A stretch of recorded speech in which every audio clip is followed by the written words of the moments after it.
ফের ইউক্রেনে ড্রোন হামলা রাশিয়ার। ইউক্রেনের রাজধানী কিভে গভীর রাতে ড্রোন হামলা হয়েছে বলে জানা যাচ্ছে। কিভের ওপর রাশিয়ার জেরেন-2 ড্রোনের আঘাত, ব্যাপক ধোঁয়া ও অগ্নিকুণ্ড কিভের আকাশ জুড়ে, যে ছবি আমরা দেখাচ্ছি।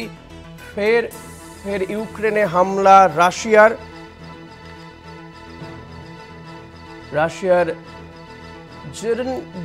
জেরেন-2 ড্রোনের আঘাত, ব্যাপক ধোঁয়া এবং অগ্নিকুণ্ড কিভের আকাশ জুড়ে।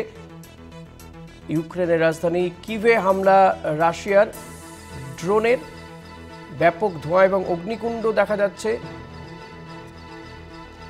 দুর্গাদাস বন্দ্যোপাধ্যায় রয়েছেন আমার সঙ্গে টেলিফোনে। দুর্গাদাস, কি ঘটেছে? কোনো ক্ষয়ক্ষতির খবর কি পাওয়া যাচ্ছে? এখনো পর্যন্ত যে খবর পাওয়া যাচ্ছে যে রাশিয়া এবং ইউক্রেনের মধ্যে যে যুদ্ধ, সেটা আবার যেন মনে হচ্ছে কোনোভাবে নতুনভাবে মোড় নিতে চলেছে। সম্প্রতি যেটা জানা গেছে যে গভীর রাতে রাশিয়ার জিরেন-2 ড্রোনের আঘাতে ব্যাপক ধোঁয়ার কুণ্ডলী এবং অগ্নিকুণ্ড দেখা গিয়েছে কিয়েভের বিস্তীর্ণ অঞ্চল জুড়ে, এবং তাই নিয়ে কিন্তু একটা সমগ্র ইউক্রেন জুড়েই মানুষের মধ্যে আবার সেই অস্থিরতার সৃষ্টি হয়েছে। তারা মনে করছে যে আবার হয়তো রাশিয়া এবং ইউক্রেনের মধ্যে সেই ধ্বংসাত্মক যুদ্ধ আবার শুরু হবে। কিন্তু বিষয়টা হচ্ছে যে বেশ কিছুদিন ধরে দেখা যাচ্ছে যে রাশিয়া এবং ইউক্রেনের মধ্যে আলাপ আলোচনা কথাবার্তার পর সেটা কোনোভাবেই এই যে যুদ্ধের যে পরিস্থিতির সৃষ্টি হয়েছিল এবং যে ধ্বংসযজ্ঞ চলছিল দীর্ঘদিন ধরে, সেটা অনেকটাই স্তিমিত হয়ে গেছে। কিন্তু ফের এই রাশিয়ার পক্ষ থেকে যেভাবে অত্যাধুনিক এই জিরেন-2 ড্রোনের আঘাত করা হলো এই কিভের ওপর, তাতে রাশিয়া ইউক্রেন যুদ্ধ যে আবার নতুন করে মোড় নিতে চলেছে এটা কিন্তু বলাই যায়। কারণ শান্তি ফেরানোর উদ্যোগে যতই আমেরিকা আসুক, যতই ইউরোপিয়ান ইউনিয়ন আসুক, যতই বিশ্বের তাবড় দেশগুলো এই যুদ্ধ থামাবার বিষয়ে তারা চেষ্টা করুক না কেন, যতক্ষণ না পর্যন্ত রাশিয়া এবং ইউক্রেন দুজনে সহমতের ভিত্তিতে যুদ্ধ থেকে বিরত হচ্ছে, ততক্ষণ পর্যন্ত যে এই যুদ্ধ চলবে এবং এর রূপ যে আরও ধ্বংসাত্মক হয়ে উঠবে, এটা কিন্তু মনে করছে বিশেষজ্ঞ মহল। তাই এই যে কিভের ওপর যে রাশিয়ার জিরেন-2 ড্রোনের আঘাত, সেই আঘাতের জেরে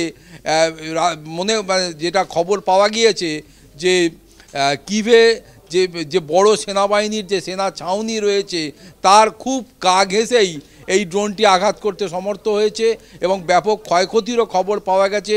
যদিও এখনও পর্যন্ত ইউক্রেনের পক্ষ থেকে ক্ষয়ক্ষতির বিষয়টি সরকারিভাবে তথ্যগতভাবে না জানানো হলেও এটা কিন্তু রাশিয়ার পক্ষ থেকে যেটুকু জানানো হয়েছে বা এই ড্রোনের যে আঘাত, অর্থাৎ ইউক্রেনের দূর দূরান্ত থেকে এই কিভের ওপর আক্রমণের যে ছবি প্রতিফলিত হয়েছে, তা কিন্তু বড়সড় ধ্বংসেরই একটা ইঙ্গিত বহন করছে বলে মনে করে ওয়াকিবহাল মহল। ধন্যবাদ দুর্গাদাস। কথা বলছিলাম প্রতিনিধি দুর্গাদাস বন্দ্যোপাধ্যায়ের সঙ্গে। দুর্গাদাস যেমনটা বলছিল যে ফের ইউক্রেনের ড্রোন হামলা রাশিয়ার এবং ইউক্রেনের রাজধানী কিভে এই হামলা চালানো হয়েছে। গভীর রাতে ড্রোন হামলা চালায় রাশিয়া। জেরেন-2 ড্রোনের আঘাত, কিভে ব্যাপক অগ্নিকুণ্ড এবং ধোঁয়া দেখা যাচ্ছে। তবে ক্ষয়ক্ষতির পরিমাণ এখনও পর্যন্ত পরিষ্কার নয়।